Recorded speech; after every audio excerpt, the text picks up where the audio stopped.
They were monks who fought with swords, men who prayed in silence by candlelight, yet charged fearlessly into battle beneath the burning sun.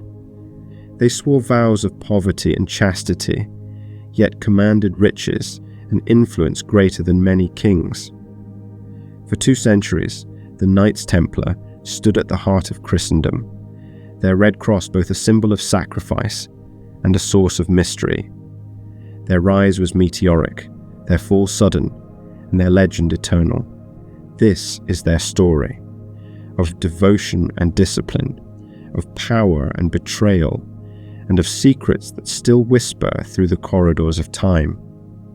Before we begin, let me know in the comments where you're listening from and what time it is. It's somewhat comforting to imagine all of us, scattered across the globe, quietly unwinding together. So, breathe deeply, settle in, and allow the mysteries of time and space to cradle your imagination.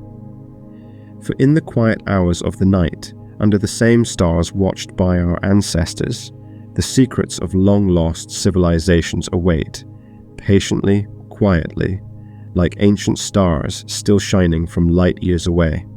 Let's begin. Close your eyes for a moment and picture the year 1099. The summer sun beats down upon the limestone walls of Jerusalem, turning the city into a sea of pale light. The streets are narrow, winding and alive with the mingling scents of spices, dust, sweat, and incense. Bells ring out from churches newly seized by Crusader hands, while just beyond the walls, the soft echo of prayer drifts from minarets. This is a city that holds within its stones the weight of countless centuries and the devotion of 3 great faiths. And yet, in the aftermath of conquest, its future trembles like a candle in the wind. The First Crusade had ended in what many in Europe saw as a miraculous triumph. From distant lands, knights and peasants, driven by faith and hope, had journeyed across mountains and deserts to reclaim Jerusalem from Muslim control. When they finally breached the city walls, the bloodshed was fierce and merciless, but in their eyes, they had won the crown of glory itself, the holy city. Pilgrims, who had long dreamed of walking where Christ once walked, could now do so again. And so they came. They came in droves. Families, widows, old men, children, all seeking solace, redemption, or the fulfillment of a vow. But their journey was fraught with peril. The lands of the East were not quiet. The Crusader states, fragile and newly born, stretched out across hostile terrain. To walk the road from Jaffa to Jerusalem was to risk ambush from bandits or attack from Muslim forces who had not given up the struggle. Pilgrims were robbed, beaten, sometimes killed, and sometimes worse. Their vulnerability was so great that the joy of pilgrimage was often overshadowed by fear. It was in this climate of danger and devotion that the seeds of a new order were sown. Imagine standing within the shadowed halls of the Church of the Holy Sepulchre, its air cool and heavy with the smell of oil lamps. Pilgrims knelt, whispering prayers of gratitude or desperation. Among them walked knights, men not only of the sword, but of the cross. They were Frenchmen, many from noble families, who had fought in the First Crusade, or who had followed in its wake. They began to ask themselves a question: how could they best serve both God and man in this turbulent land? One knight in particular, Hugues de Payens, felt this calling keenly. Alongside 8 companions, he took a vow unlike any other. In 1119, before the Patriarch of Jerusalem, these knights bound themselves to a mission that was both sacred and martial. They would live as monks, yet fight as warriors. They would protect the pilgrims along the perilous roads of the Holy Land, even if it meant laying down their own lives. Their cause was humble at first. They had no wealth, no lands, no grand castles. They called themselves the poor fellow soldiers of Christ and of the Temple of Solomon, for their quarters were granted within a wing of the Al-Aqsa Mosque, which the Crusaders believed to stand upon the site of King Solomon's temple. From this name, the world would come to know them as the Knights Templar. Picture their beginnings not as an army, but as a small band. They dressed in plain robes, they lived under vows of poverty, chastity, and obedience, and their weapons were not adorned with splendor. They were knights, but unlike the proud nobles of Europe, they were cloistered warriors, sworn to a life of discipline and sacrifice. And yet, there was something magnetic about their mission. In an age when the journey to Jerusalem was seen as the highest act of devotion, these knights embodied that spirit of pilgrimage while also providing its shield. At first, they were few in number and of little renown, but word of their bravery spread. Pilgrims began to speak of the warrior monks who rode out to guard them, who stood against danger where others fled. In time, their reputation reached Europe, where monarchs and clerics alike saw in them both piety and power. The world they inhabited was a fragile one. The Crusader states, Jerusalem, Edessa, Antioch, and Tripoli, were islands of Latin Christendom in a vast sea of rival forces. To defend them required more than kings alone. It required orders of men willing to fight not for land or title, but for God himself. And so, the Templars came to embody this role. Close your eyes again and imagine the roads leading away from Jerusalem, rugged hills, rocky paths, the sun blazing down on weary travelers. On the horizon, a line of riders appears, their forms dark against the glare. They carry shields and swords, but their bearing is quiet, reverent, solemn. These are not mercenaries, nor are they worldly nobles. These are men who have pledged everything to the cross they wear upon their chest. Their presence turns the lonely road into something safer. Their oath transforms fear into hope. By the time the order gained recognition from the church, their story was already entwined with the destiny of Christendom itself. Yet no one could have foreseen just how high they would rise, or how dark their end would one day be. For now, the year is 1119. The knights are still few, their mission still fragile. But as pilgrims rest easier under their protection, a legend begins to form. In the stillness of night, when Jerusalem's walls glow silver beneath the moon, whispers spread of a brotherhood unlike any the world had seen before. And from those whispers, history would be changed. The dawn rises softly over Jerusalem, painting the sky in delicate hues of rose and gold. The streets are quiet, save for the gentle murmur of prayer drifting from chapels, and the stirrings of pilgrims preparing for another day. Within the halls of the Templars' quarters, once part of the Al-Aqsa Mosque, silence hangs heavy. Knights kneel upon stone floors, heads bowed, their swords resting quietly by their sides. This is not the life of ordinary warriors. These men have taken vows that bind them as tightly as any chain. They are brothers in arms and brothers in faith. From the beginning, the Templars sought to live not as worldly nobles, but as men devoted entirely to God. They swore the three great vows of monasticism: poverty, chastity, and obedience. Poverty meant they renounced all personal wealth. Nothing belonged to them individually, not even the clothes upon their back. Their white mantle, plain and simple, was a shared uniform of humility.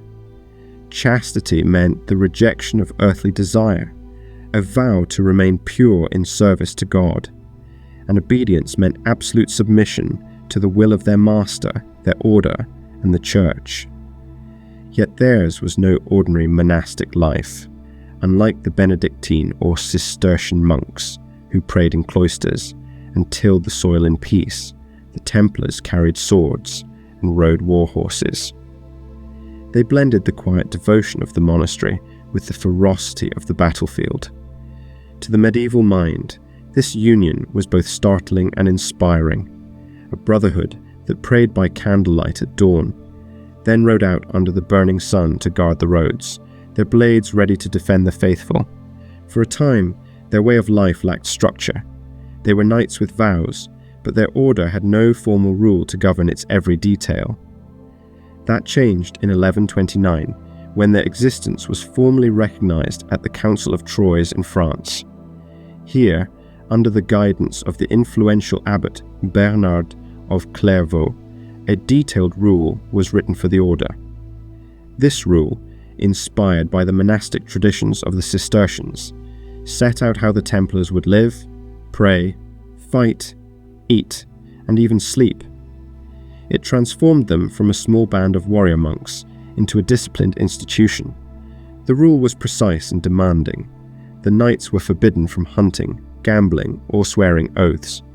Their clothing was plain, their food simple, their lives austere. They ate together in silence, often listening to holy readings, their meals free of indulgence.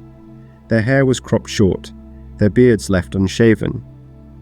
Each brother was given 2 horses, but no more, a symbol of practicality rather than wealth.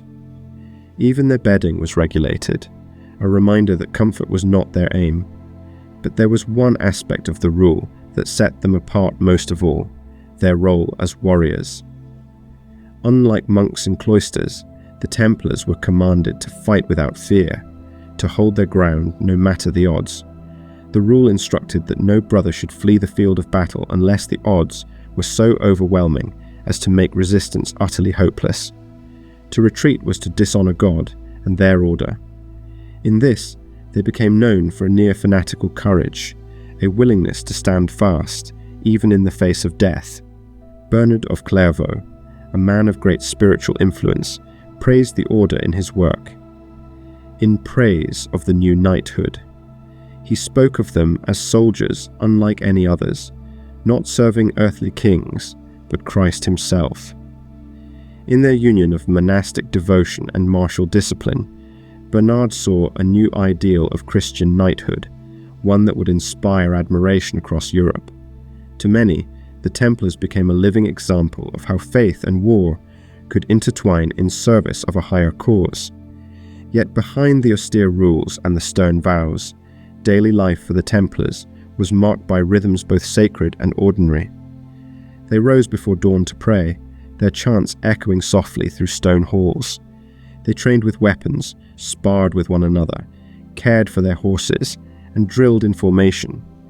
On campaign, they lived simply in tents, rising with the sun, marching in silence, and keeping strict order in battle. When they rode, they did so not as individual knights seeking glory, but as a disciplined unit, each man bound to the brother beside him. Their vows of poverty meant that the order itself, not the individual, held wealth. Gifts of land, estates, and treasure flowed into their hands from kings and nobles who admired their mission. Yet each brother still lived plainly, owning nothing beyond his mantle, his sword, and his horse. To the outside world, this discipline set them apart. In an age when knights often flaunted their finery, the Templars appeared stark and severe, men who had stripped themselves of pride. There was, too, a deep sense of brotherhood among them. Each knight was bound not just to God, but to one another. They dined together, prayed together, fought together. They shared their victories and their defeats. If one fell in battle, another would step forward to carry his place. In this unity lay their strength, and in this strength their legend grew. Close your eyes now and imagine a Templar encampment at dusk.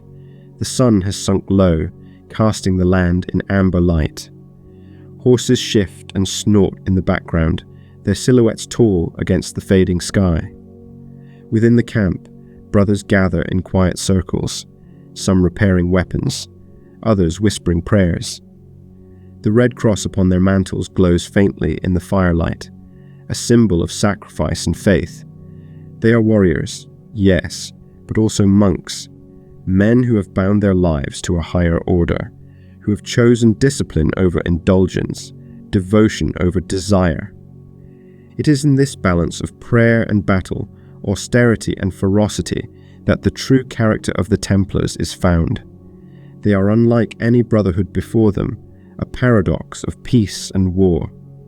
And as their rule takes hold, so too does their destiny, for soon their name will spread beyond the Holy Land, carried on the lips of pilgrims, kings, and clerics alike. The poor fellow soldiers of Christ and of the Temple of Solomon are no longer just a humble band, they are becoming something far greater. The year is 1129. In a quiet town in northern France, the chill of winter hangs in the air. Inside the timbered halls of Troyes, men gather in solemn council. Candles flicker against carved beams, their light casting long shadows on parchment and armour alike. Bishops, abbots, and nobles have come together to deliberate the future of a curious order of warrior monks whose name is beginning to stir whispers across Christendom. These men, once little more than a handful of knights in Jerusalem, now stand at the threshold of something far greater. For a decade, the Templars had lived by their vows, guarding pilgrims along dangerous roads, earning a reputation for piety and courage. But without formal recognition, their mission remained fragile. That recognition came at the Council of Troyes, where churchmen listened to their leader, Hugues de Payens, describe their vision. Guided by Bernard of Clairvaux, one of the most revered voices of the age, the Church declared the Templars to be a true religious order. They were given a formal rule, modelled after the Cistercian monks, and were granted the blessing of the papacy. From that moment, their rise began. Papal recognition transformed the Templars. With the Church's approval, they were no longer just knights with vows, but an official arm of Christendom itself. And with this recognition came privileges. Over the following years, successive popes granted them extraordinary freedoms. They were exempt from the authority of local bishops, answering only to the Pope himself. They were allowed to collect donations, to bury their own dead, to build their own chapels, and pass freely across borders. In an age when most institutions were bound tightly by feudal or ecclesiastical authority, the Templars were uniquely independent. Imagine the impact of this independence. In every corner of Europe, kings, nobles, and commoners began to see the Templars not just as protectors of pilgrims, but as a holy cause worth supporting. Gifts of land and money poured into their hands. A nobleman seeking redemption for his sins might donate a farm or estate to the order. A widow might leave her property to them as a final act of piety. Merchants and travellers, inspired by their reputation, entrusted them with wealth and goods.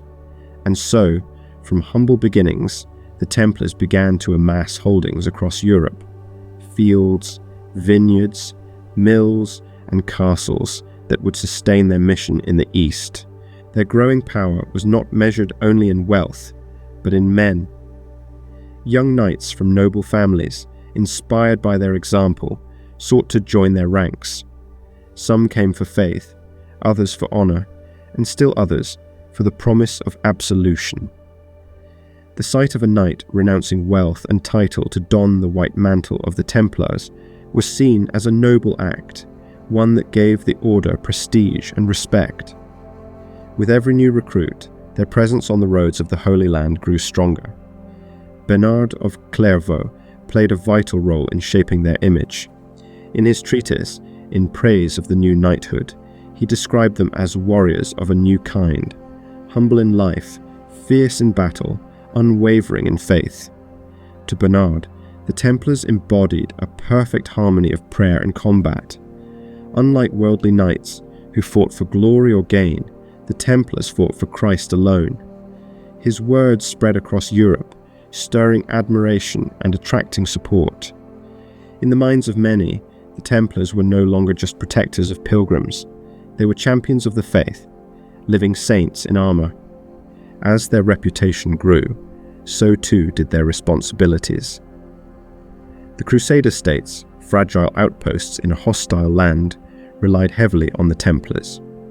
No longer just a handful of men guarding roads, they became a standing force, garrisoning castles, manning fortresses, and riding out to war alongside kings and princes. They trained with discipline, drilled as a unit, and earned a reputation for holding their ground when others faltered. In time, the sight of the white mantle bearing the red cross struck both fear into their enemies and confidence into their allies. Their rise was also deeply practical. With estates spread across Europe, they created networks of supply and communication that stretched from the fields of France to the deserts of Syria. Grain grown in European villages might feed Templars in Acre.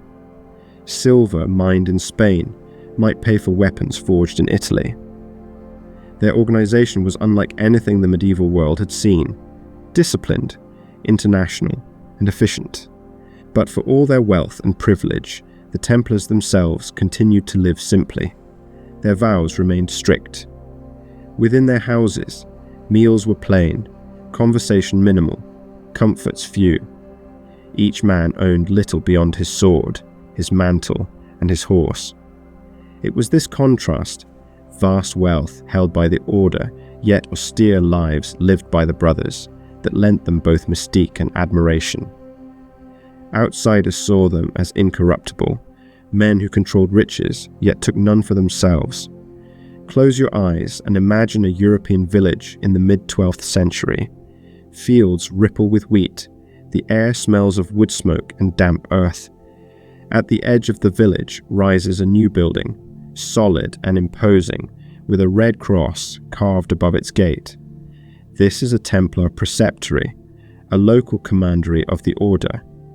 Here, brothers oversee the land, tend to the farm, collect rents, and pray in a modest chapel. To the villagers, these warrior monks are both familiar and mysterious, men who live among them, yet whose loyalty lies to faraway Jerusalem.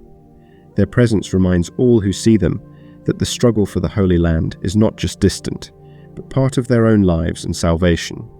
By the middle of the 12th century, the Templars had become one of the most powerful institutions in Christendom. They answered only to the Pope. They held lands across Europe. They guarded the roads of the Holy Land, and they inspired awe in kings and peasants alike.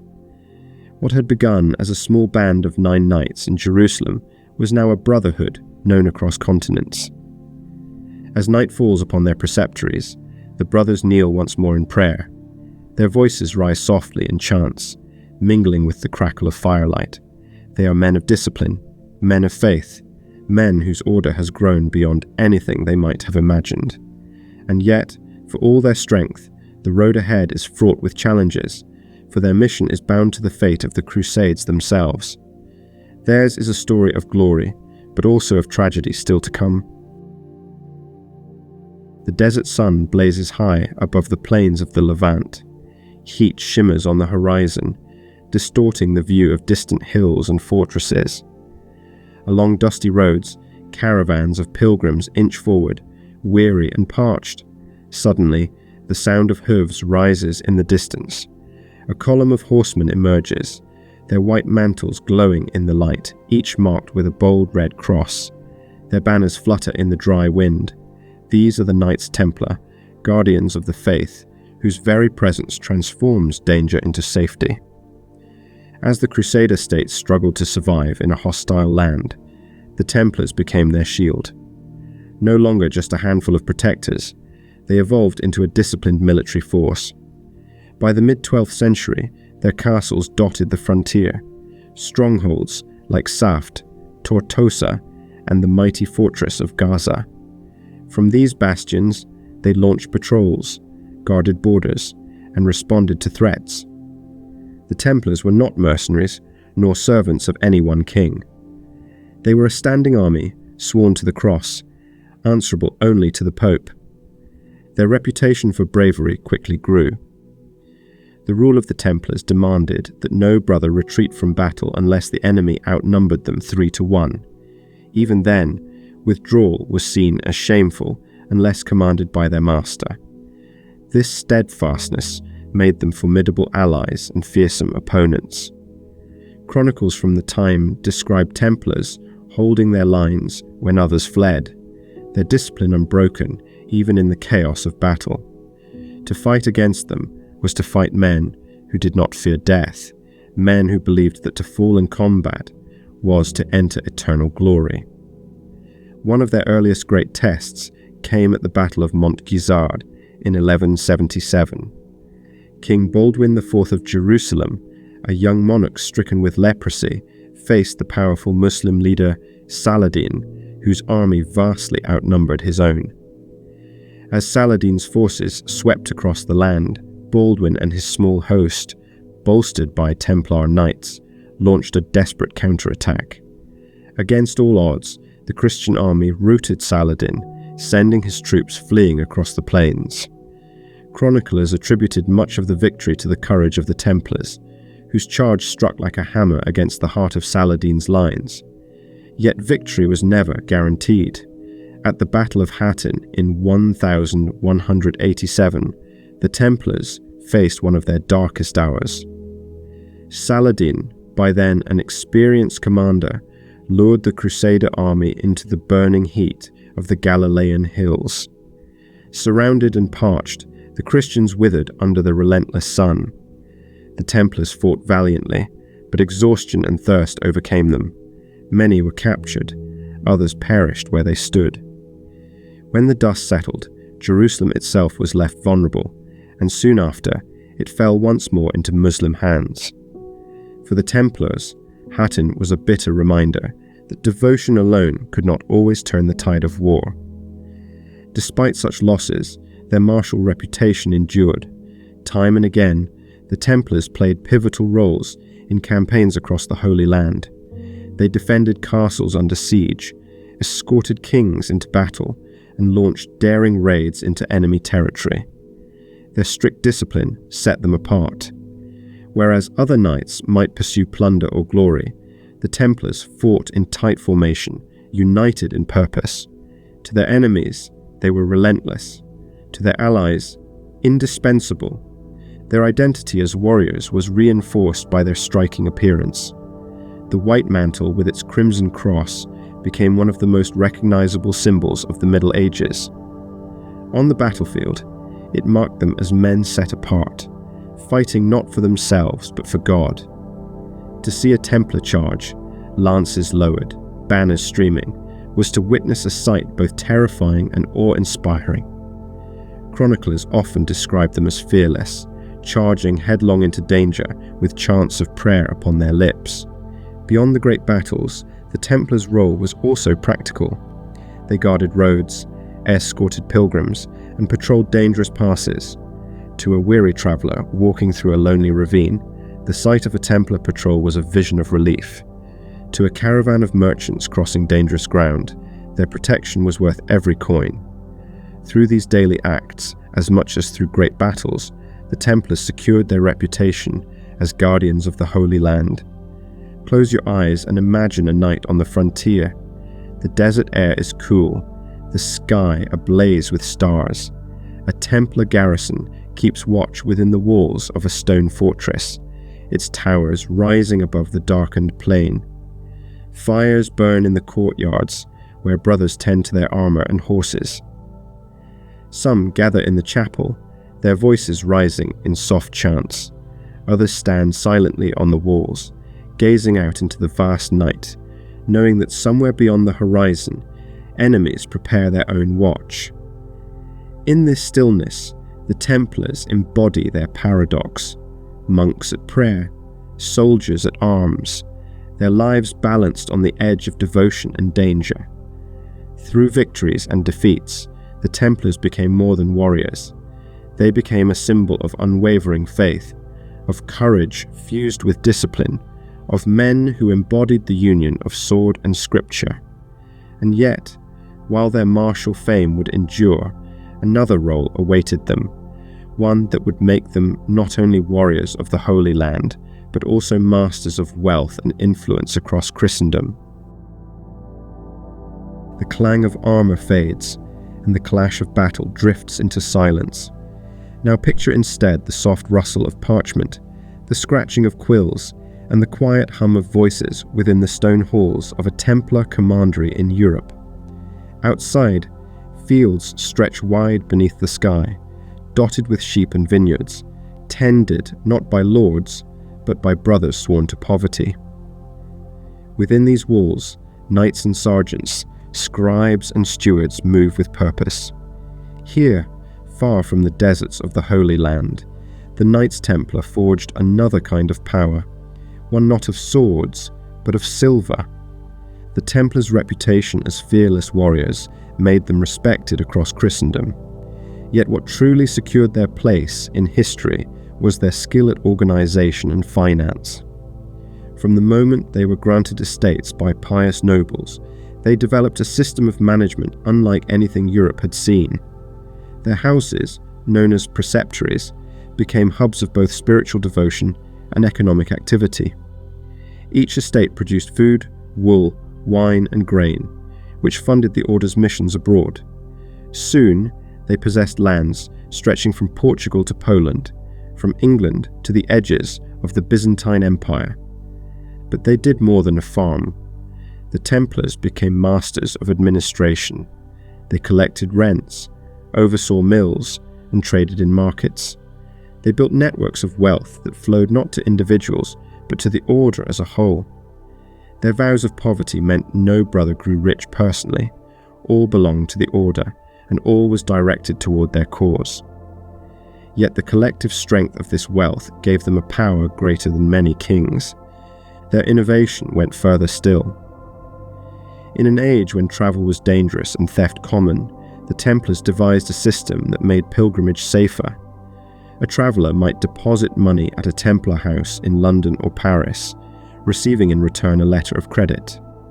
With this document, encoded and sealed, he could travel to the Holy Land without carrying coin. Upon arrival in Jerusalem or Acre, he would present the letter and receive his funds. In this way, the Templars created one of the earliest forms of banking, a network of trust that stretched across continents. Kings and nobles soon turned to them for loans. Wars, castles, and crusades all demanded vast sums of money, and the Templars, with their resources and international reach, became lenders of last resort. Even monarchs, such as the kings of France and England, borrowed heavily from them. Their vaults, secured within thick-walled fortresses, held treasure beyond imagining: gold, jewels, relics, and coin entrusted to their care. To the medieval world, their financial power was both awe-inspiring and unsettling. On the one hand, they seemed incorruptible, knights who touched immense wealth, yet claimed none for themselves. On the other, their independence and resources made them formidable. Unlike most lords, who relied on feudal ties, the Templars owed loyalty only to the Pope. Their lands, wealth, and men existed outside the control of kings and bishops. To some, this made them the very image of divine service. To others, it made them dangerously untouchable. And yet, even amid this growing financial empire, the daily lives of the Templars remained austere. Imagine walking into their refectory at mealtime. The brothers sit side by side at long wooden tables. The food is simple: bread, beans, meat when permitted, wine in moderation. Silence is kept, broken only by the reading of scripture. Their mantles are plain, their bedding spare, their lives humble. The riches they oversaw were not theirs to enjoy. They were stewards, not lords, servants, not masters. Still, the contrast between their personal austerity and the order's collective wealth fed their mystique. Rumors spread of hidden vaults, of secret treasures buried beneath their commanderies, of relics guarded in silence. The temple in Paris, their great fortress headquarters, was said to hold unimaginable riches. Whether these tales were truth or exaggeration, they added to the aura of secrecy that surrounded them. In this dual life, warriors in the East, administrators in the West, the Templars became something unique. They were not just knights or monks, they were bankers, landowners, and managers of estates. Their network tied Christendom together in ways that few could comprehend. In their ledgers and accounts lay the beginnings of systems that would one day shape modern finance. Close your eyes now and imagine a pilgrim arriving at a Templar house in England. His boots are worn, his cloak heavy with dust. He carries a pouch of coins, hard-earned and carefully saved, yet fears the dangers of brigands on the long road to Jerusalem. A Templar clerk takes his deposit, scratches notes onto parchment, and seals it with wax. The pilgrim departs lighter in body, yet secure in mind, knowing that his wealth awaits him in the Holy Land. This quiet act, repeated countless times across Europe, was as vital to the Templars' legacy as any charge upon the battlefield. By the height of their power in the 13th century, the Templars were not only defenders of the Holy Land, but custodians of Christendom's wealth. Their castles housed treasure, their farms fed armies, their letters of credit spanned nations. They were both warriors and bankers, swordsmen and stewards. And while this duality made them indispensable, it also sowed the seeds of suspicion. For in a world where wealth and power often bred envy, the Templars would soon find that their success carried a heavy price. The chapel is lit by candlelight. Shadows flicker across stone walls as a line of knights kneel, their heads bowed, their mantles white against the dimness. At the center of the gathering rests a single banner, a field of white and red, the sign of the Templars. Outside, the night is silent, save for the lowing of horses and the soft sigh of wind across the plain. Within these walls, however, mystery hangs heavy, for the Templars were more than just warriors and bankers. They were symbols, guardians, and perhaps, at least in the eyes of many, keepers of secrets. From the earliest days, the Templars' clothing set them apart. The white mantle, plain and austere, was granted to them by Pope Honorius II in the 1120s. Upon it was stitched a simple red cross, the colour of blood, the sign of sacrifice. To medieval eyes, this was no mere emblem. The white symbolized purity, a life cleansed of worldly stain. The red spoke of martyrdom, the willingness to die for Christ. Together, they made each knight a living banner of devotion, instantly recognizable across battlefields and villages alike.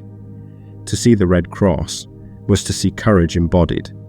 Their rituals, too, fascinated outsiders. Admission into the order was secret, known only to those who endured it. A man seeking to join would kneel before the chapter, asked searching questions. Did he owe debts? Was he bound by prior oaths? Was he married or pledged to another? Only when found free of worldly entanglement could he be accepted. Then came the vows: poverty, chastity, obedience, and a life of service to the temple. His mantle was draped upon him, his brothers welcomed him, and from that moment his old life was gone. The secrecy of these rituals bred rumours. To those excluded, whispers filled the void of ignorance. Some believed the Templars held strange rites, that they kissed one another upon initiation, that they worshipped mysterious idols, that they concealed heresies within their walls. Though these tales were unfounded, they would one day resurface with devastating effect during the trials of the order. But in their own time, secrecy was both necessity and power. It preserved unity, deepened loyalty, and gave them an air of mystery that both awed and unsettled. The Templars' association with holy relics further fueled their mystique. Their headquarters on the Temple Mount in Jerusalem, believed to be built upon the ruins of Solomon's Temple, inspired legends. Some claimed they had discovered sacred treasures buried beneath, relics of the Ark of the Covenant, fragments of the true cross, perhaps even the Holy Grail itself. Whether truth or fantasy, these stories spread quickly across Europe, woven into songs, poems, and pilgrim tales. The idea of the Templars as not just warriors, but as guardians of divine mysteries, gripped the medieval imagination. Their banner, known as the Beauséant, also carried meaning. Half black, half white, it symbolized the order's dual nature, ferocious to their enemies, gentle to their friends. When raised in battle, it signaled not just the presence of knights, but the presence of an unyielding brotherhood bound by faith. Chroniclers described how, if a banner-bearer fell, another would seize it, and if that man fell, another still would rise. The banner was never to touch the ground so long as brothers lived to defend it. Beyond symbols and relics, there was the simple power of their reputation. In towns across Europe, villagers watched them ride past in silence, red crosses bright against the dust. Merchants entrusted their fortunes to them. Kings sought their counsel. Pilgrims whispered their name as both blessing and shield. Yet for all this, the Templars spoke little. They did not boast. They did not flaunt their power. Their silence only deepened the sense that within their walls lay mysteries untold. Imagine yourself now in a Templar chapel at dawn. The first rays of sunlight slip through narrow windows, casting beams across stone floors worn smooth by years of kneeling. Brothers stand in rows, chanting softly, their voices rising like waves.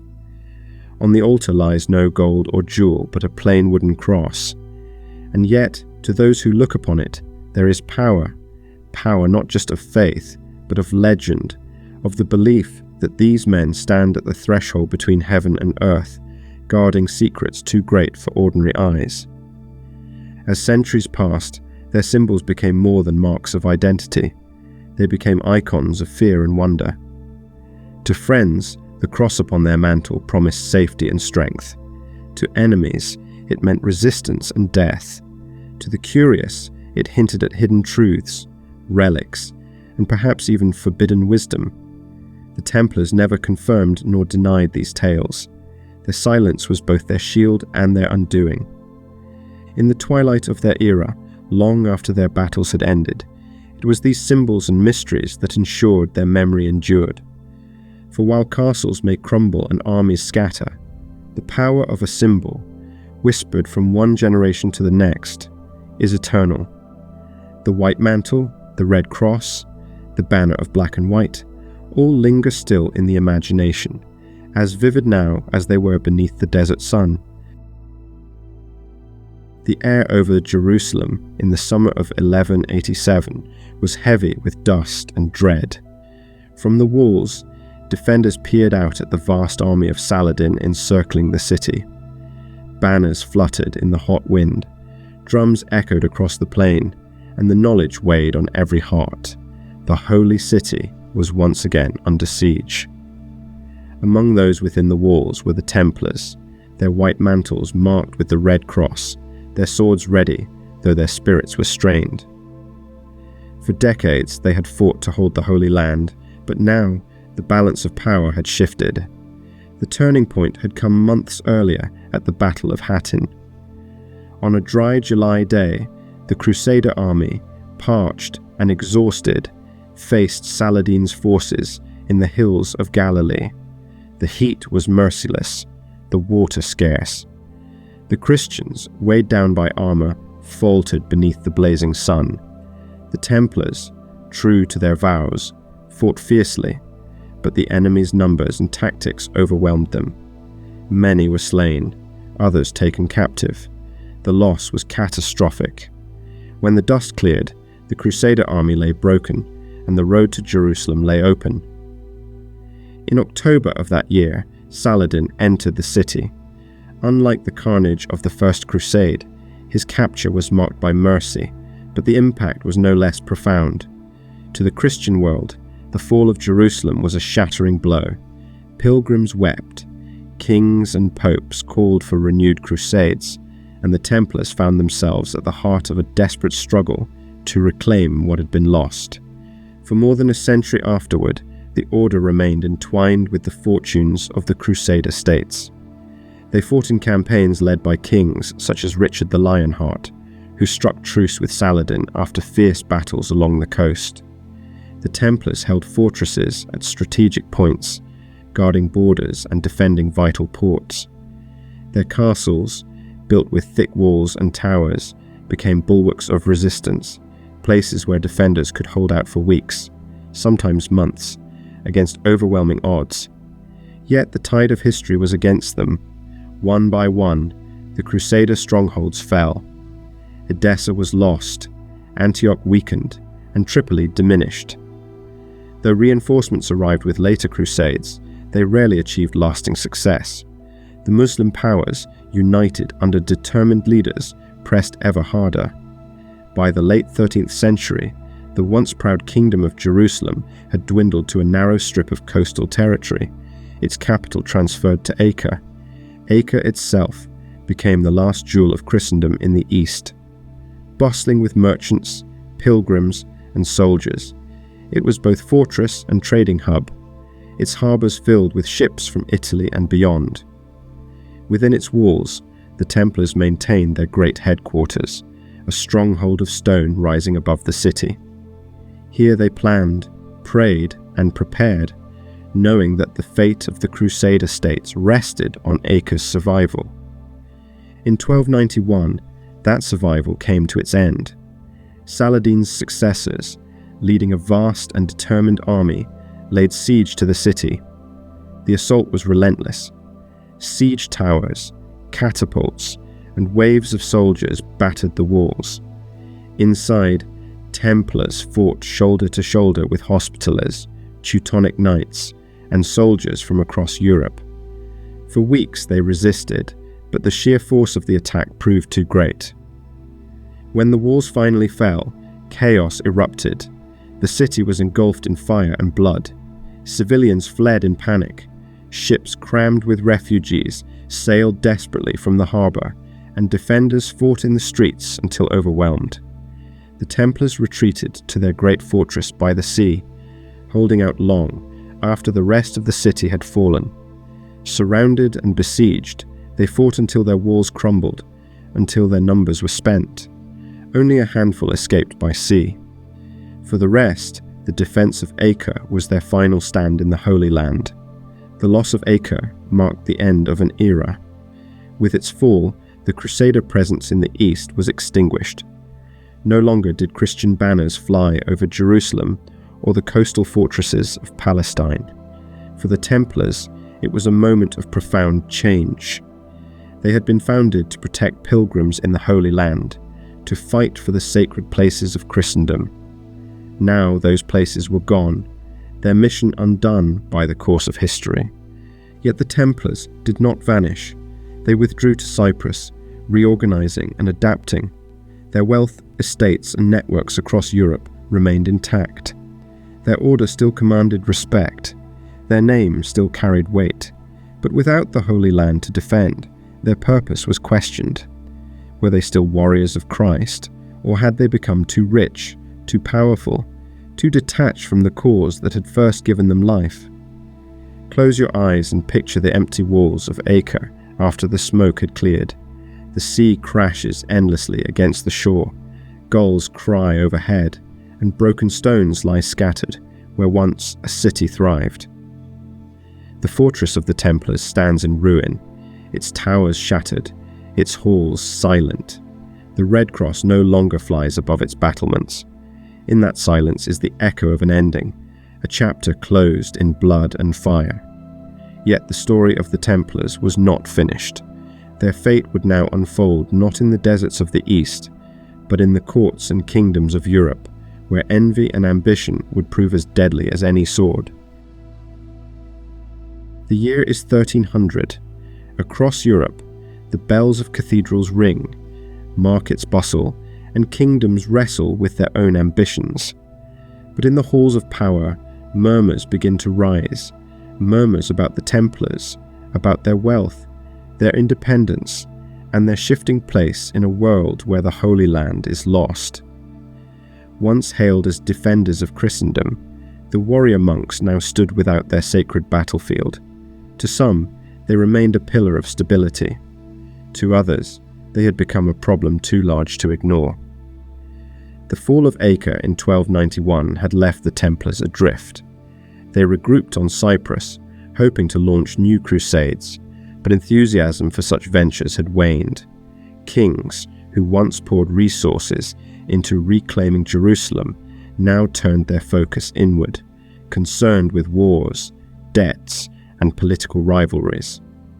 Meanwhile, The Templars' vast estates and international networks continued to flourish. Their treasuries filled, their commanderies expanded, their influence spread. And yet, their swords were sheathed, their mission questioned. What was the purpose of an order founded to defend a holy land that no longer belonged to Christendom? In this uneasy silence, resentment took root. The Templars' privileges set them apart. They answered only to the Pope, placing them beyond the authority of local lords and bishops. They collected their own taxes, operated their own courts, and maintained their own armies. Their wealth, drawn from estates, rents, and banking, made them richer than many monarchs. To struggling kings, perpetually short of coin, this independence was not piety, it was provocation. Nowhere was this tension sharper than in France. King Philip IV, known as Philip the Fair, was a man of ambition and iron will. His reign was marked by constant wars, lavish spending, and heavy debts. Time and again, he had turned to the Templars for loans, and time and again they had obliged. Their fortress in Paris, the Temple, even housed the French royal treasury. Yet Philip's reliance on the order only deepened his resentment.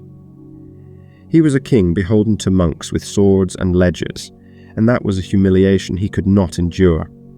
The Pope, too, became entangled in these struggles. The papacy had long protected the Templars, granting them independence and honour. But by the early 14th century, the papacy itself was under pressure. When Pope Boniface VIII clashed with Philip IV over authority, the conflict left scars. Boniface was humiliated and died soon after, and the papacy shifted to Avignon under French influence. The delicate balance that had once shielded the Templars was beginning to unravel. Meanwhile, whispers grew. Their secrecy, once a strength, became a source of suspicion. Tales of hidden rituals, of strange oaths, of forbidden practices began to circulate. To the common folk, the Templars were a mystery. To their enemies, that mystery became a weapon. Were these knights truly servants of Christ, or had they strayed into heresy? Did their wealth conceal not just treasure, but corruption? None could say for certain, and in that uncertainty envy found its voice. Close your eyes and picture the Temple in Paris, its towers rising high above the city. Within its walls lie vaults of treasure, shelves of parchment recording loans and contracts, chapels where brothers chant in the dim glow of candles. Outside, the streets teem with rumors. Some speak of idols hidden in the vaults, of blasphemous rites in secret chambers. Others mutter that the order has grown too proud, too rich, too far removed from its holy beginnings. The truth is quieter, simpler, but truth is not always what survives in the whispering of crowds. Philip IV saw an opportunity in these suspicions. His debts to the Templars were heavy, his desire for power unrelenting. To destroy the order would erase his obligations, seize their wealth, and strengthen his crown. But to act against men under papal protection required more than ambition. It required a case built upon rumours, suspicions, and accusations dark enough to sway the church and the people alike. And so, slowly, carefully, the net began to close. Philip's advisors gathered whispers of heresy, idol worship, and corruption. Confessions wrung under torture in other trials were twisted into evidence. The order's secrecy, once its discipline, was cast as proof of guilt. By the early 1300s, the Templars, once lauded as saints in armour, were now spoken of in the same breath as heretics. The brothers themselves carried on much as before, tending their lands, praying in their chapels, training their squires. Few among them realized the storm that was gathering. They believed their loyalty to the Pope and their centuries of service would protect them. But the world around them had changed. Kings were stronger, the papacy weaker, and envy sharper. As the leaves turned in the autumn of 1307, the trap was ready to be sprung. Across France, Orders were prepared in secret, sealed with royal authority. The Templars, unknowing, carried on their duties. They rose at dawn to pray, ate their simple meals, and managed their estates, unaware that in a matter of days the weight of the crown would fall upon them like a hammer. Close your eyes once more. It is the eve of October 13th, 1307. The city of Paris slumbers, its streets hushed beneath the moonlight. In the temple, knights kneel in prayer, their voices soft and steady. Beyond the walls, soldiers gather quietly, waiting for dawn. The air is thick with anticipation, though the brothers do not sense it. In a few hours, their world will collapse.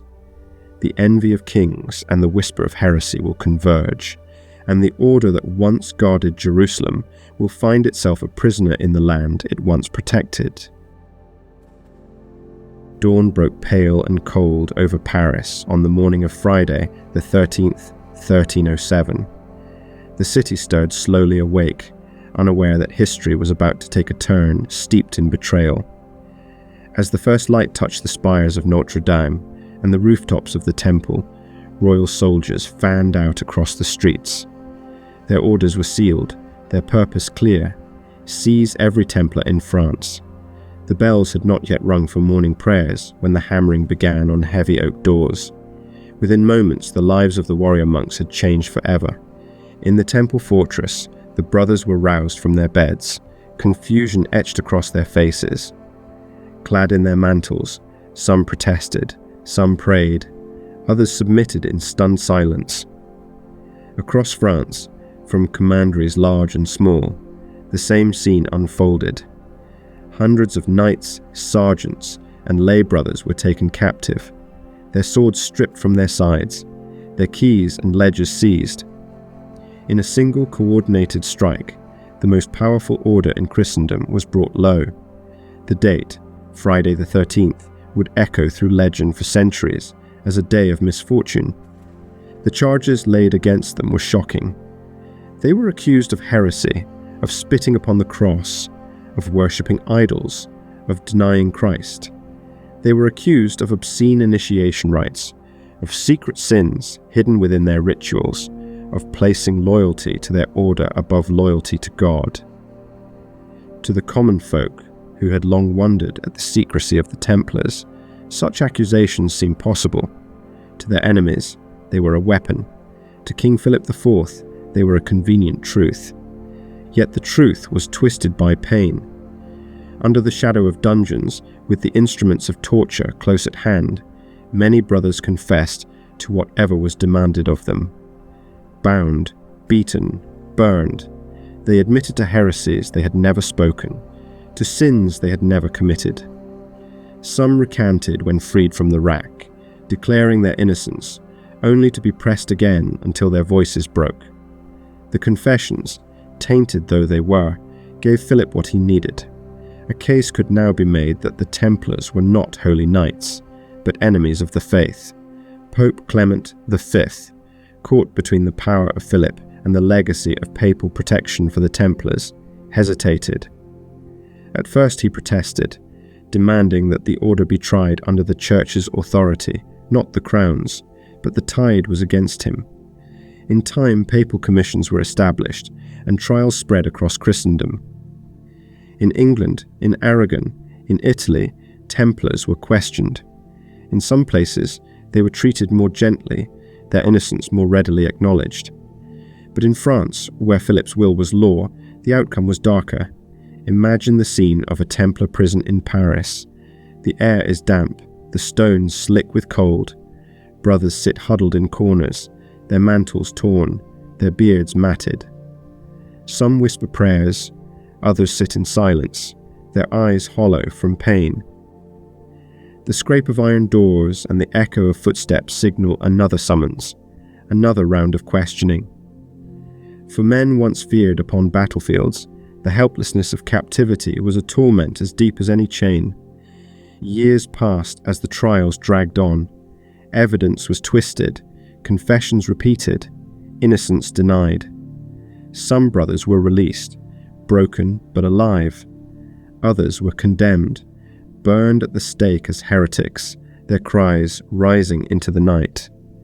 The Order's leadership, including the Grand Master Jacques de Molay, remained imprisoned, their fate uncertain as the years wore on. Through it all, the Templars maintained their faith. Many denied the charges, even as flames rose around them, proclaiming to the last breath that they had served Christ faithfully. Their dignity in the face of death sowed doubt in the minds of some observers. Could such men truly be heretics, or were they martyrs of a royal ambition? Yet doubt was not enough to save them. The machinery of power had turned, and the outcome was inevitable. Close your eyes and picture the halls where their trials were held. Long tables lined with parchment and seals, inquisitors in robes, the accused brought forth in chains, the air thick with the weight of accusation, the silence broken by questions that cut deeper than swords. In these halls, the fate of the Order was sealed not by the clash of arms, but by the whispers of politics and the cruelty of suspicion. By 1312, under immense pressure from King Philip, Pope Clement V officially dissolved the Order. Centuries of service, sacrifice, and devotion ended with a papal decree. Their lands were transferred to the Hospitallers, though much of the wealth found its way into royal coffers. The knights themselves, scattered and broken, faded into obscurity, their brotherhood destroyed. And yet, even in their downfall, the Templars left an impression that power could not erase. Their courage in facing death, their silence in the face of torture, their mysterious rituals and symbols, all of these would endure in memory long after their banners had been torn down. As the sun set on the trials, the once great Order lay in ruins. But their story was not finished, for in their final chapter, their death would become legend, their end the beginning of myths that would carry their name into eternity. The chill of early spring hung over Paris on the evening of March 18th, 1314. Along the banks of the river Seine, a crowd gathered, their breath misting in the cold air, their eyes fixed upon a small platform of wooden straw. Upon it stood Jacques de Molay, the last Grand Master of the Knights Templar, his mantle stripped away, his hands bound. Beside him stood Geoffrey de Charnay, another high-ranking brother of the Order. Both men, grey with age but resolute in spirit, were condemned to die by fire. As the torches were raised and the flames licked higher, de Molay raised his voice. Chroniclers record that he declared his innocence and that of his brothers, denying the charges of heresy, proclaiming instead their loyalty to Christ. Some say he called upon God to judge between the guilty and the betrayed, and even cast a curse upon King Philip IV and Pope Clement V, foretelling their deaths within a year. Whether legend or truth, both men did indeed die soon after, and the words of the Grand Master echoed across Europe like a prophecy fulfilled.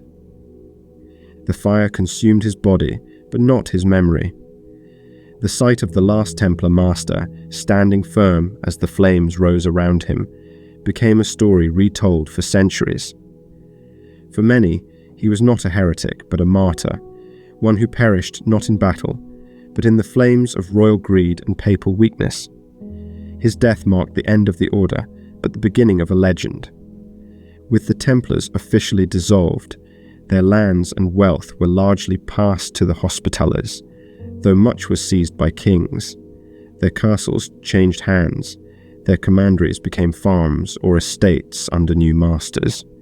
The knights themselves either joined other orders, slipped into obscurity, or perished during the trials. Yet even as the Order faded from the world of flesh and stone, it took root in the world of story and imagination. Whispers spread of treasures spirited away before the arrests. Some claimed the Templars had hidden the Holy Grail, others that they had safeguarded the Ark of the Covenant or relics of immense power. Legends told of secret ships sailing from La Rochelle, carrying treasure to distant lands where the Order might live on in secret.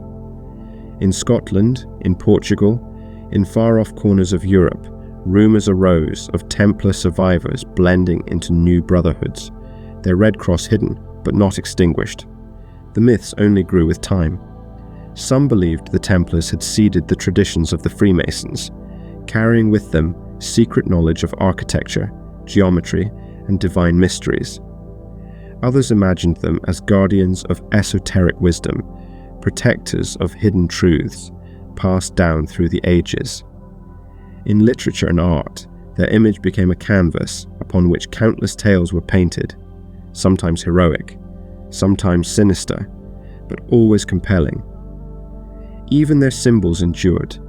The white mantle, the red cross, the banner of black and white, all became icons, reappearing in stories, coats of arms, and even the imagination of later ages.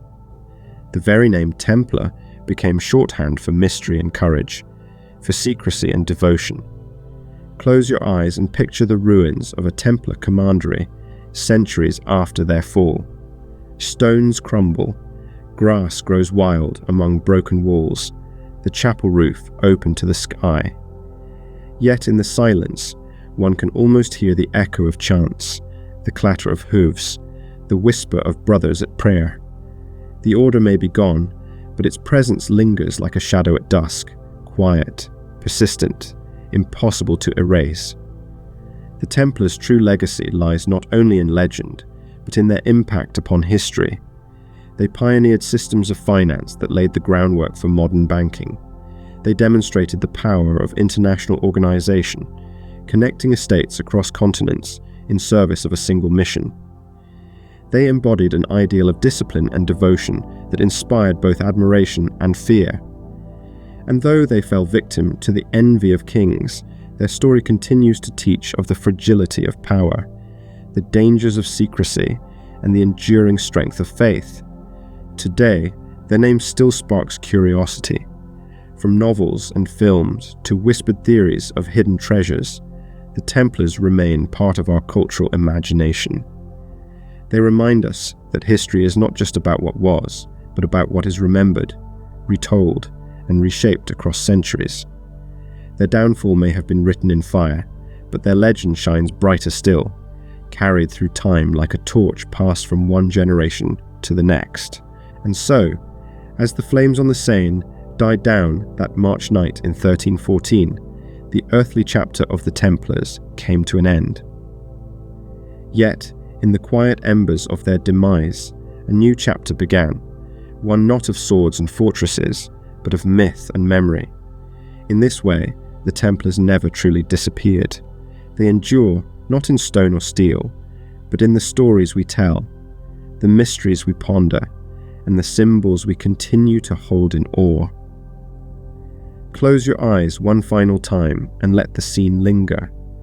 The stars shimmer over a medieval Paris, the river glides dark and silent, and the ashes of Jacques de Molay drift into the night air. Somewhere, beyond the veil of history, the Red Cross still glows faintly, like a fire that refuses to be extinguished. The order is gone, but the legend remains, and perhaps that is the greatest power of all. And so ends our journey through the rise, mysteries, and enduring legacy of the Knights Templar. From humble beginnings as guardians of pilgrims, to the heights of wealth and power, to their tragic fall in fire and trial, their story is one of courage, secrecy, and legend. If you're still awake, let your thoughts fade like mist across the plain, and let rest find you softly and slowly. Or, if curiosity still stirs within you, why not journey onward with one of our other explorations of the past, perhaps the lost library of Alexandria, the rise of Julius Caesar, or the mysteries of Atlantis. Wherever you are, thank you for listening, and until next time, sleep well.